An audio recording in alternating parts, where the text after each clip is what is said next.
Hello friends, AmyR here with Prairie Paper and Ink, back with another STAMPtember exclusive. Today's release is with my favorite things. This is the Owlways My Favorite stamp set. And this set, like all the limited edition exclusive collabs, are only available while supplies last. They're one and done. When they sell out, they are not restocked. I will have a link to the set in the description box below the video, as well as on my blog with all the info and whatnot, so you can check that out if you're interested. So I stamped the branch from the set multiple times onto smooth white cardstock with intense black ink, and then I stamped all of the owls onto smooth white cardstock with intense black ink. And I stamped one of the owls twice because I needed to have enough to do a rainbow of owls, because why not? I went through my stash, and I'm actually going to use one whole piece of pattern paper. Again, anyone who knows me, I can't help it. I hoard pattern paper. I had purchased multiple packs of some rainbow pattern paper forever ago. I think it was last year. And yeah, I've been holding on to them for a rainy day, I guess. I don't know. But when I was looking at the set, I was like, oh, you know, these would look really cute done in rainbow order. Another option, while I'm, because I'll give out the ideas because I can only do so much, especially this month. But another thing I thought of, I was like, ooh, these would be really cute if you didn't want to color, to stamp them and just ink blend like over them. Wouldn't matter, because you can trim them out. That's what I've been doing. Don't have the coordinating wafer dies.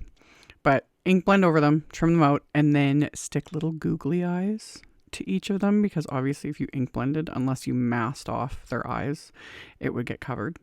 So that would be an option too, to get just cute solid color, add some little googly eyes, and call it a day. They'd be adorable. I still should have added googly eyes, honestly. They're the perfect size and shape and everything, but as always, hindsight. So I did all my coloring. I did a rainbow of colors for all these little owls using my Copic markers, and kept the coloring pretty simple. Just darkest to lightest, did 3 color blends for everything. When they were all colored, I took my white gel pen and added all my little random highlights and dots and things, just to add that little bit of extra interest, texture, etc. And as always, like a broken record, I'm not following any sort of light source or anything like that. Who knows? Maybe someday I might start doing that, because it does make a difference. It's amazing how you can take something's kind of a simple sort of an image, and if you do, proper coloring and shading and, utilize a light source and that sort of a thing, it is amazing how dimensional you can make something look. But I just can't be bothered. Let's be real. Let's be honest. So anyway, I did all my coloring, and then I trimmed everything out. And then I needed a background, of course, for all my little owls. So I pulled out Simon's Clouds for Days stencil. And I have that over, again, smooth white cardstock. And I'm using Simon's SEAFOAM ink to blend over this stencil. And for me, when I do any sort of cloud style background, I always start at the top. I don't know. For me, it just seems to be the easiest. And I basically drag, I get the color on my brush, and then I kind of drag it from the stencil onto the cardstock. With this one, it's pretty simple because it's a very nice light color, which was what I was going for, because I don't want this to compete. Although, again, I was thinking about it. I was like, ooh, I could do a rainbow of inks and do rainbow clouds and really go all out. I literally need more hours in the day for all the things. So did very simple blending, got my little cloud background.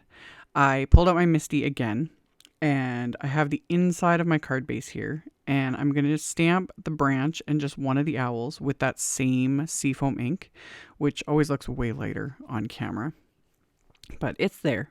Just want it, cute and subtle. So I stamped the branch, I stamped the owl, and I'm going to stamp one of the sentiments from this set with the intense black ink. So it's another thing I like about this stamp set. It's got some really cute little, punny sentiments, which you always can get me with the puns. So lined up the sentiment stamp inked that up and stamped that a couple times to get a good crisp sentiment there. And then I have my piece of rainbow paper. I'll link to a similar one. It's definitely a Doodlebug paper, but I think this was one of the custom packs they had done for Simon for a kit last year. It might even have been STAMPtember last year. I honestly can't remember. Anyway, trimmed down the paper for the card front. I had this little piece left over and I was like, ooh, that'd be so perfect on the inside. So that's what I did. I just adhered that little strip to the inside just to tie it all together. And then my cloud background I had trimmed down, and I'm popping that onto the card base with some of Simon's Big Mama foam tape. Gives it that little bit of dimension. And then all of these branches and owls and the sentiment that I had white heat embossed on black cardstock, I popped onto the card with thin foam squares. Because I'm keeping this fairly clean and simple, but when I go clean and simple, I like to add dimension. Like Laura Basson always says, dimension is life. Well, she sings it. I ain't gonna sing it. Don't need to, torture y'all with that. So pop these into place with the little foam squares. So everything's popped up. Put them all in, kind of rainbow order because it's adorable. And then, white heat emboss the sentiment onto black cardstock. Had trimmed that down. I'm going to pop this into place, and then I'm going to pair this with a black envelope because it'll just kind of make the card pop even more when you open a black envelope and it's this adorable little rainbow themed card. And that's it. So like I said at the beginning, this set is limited edition. I will have a link to it along with all the other supplies I used in the description box below the video. Thank you all so much for taking the time to watch my videos. Thumbs up, comment, subscribe if you haven't. I would really appreciate it. And I will see you all very soon in the next one. Bye.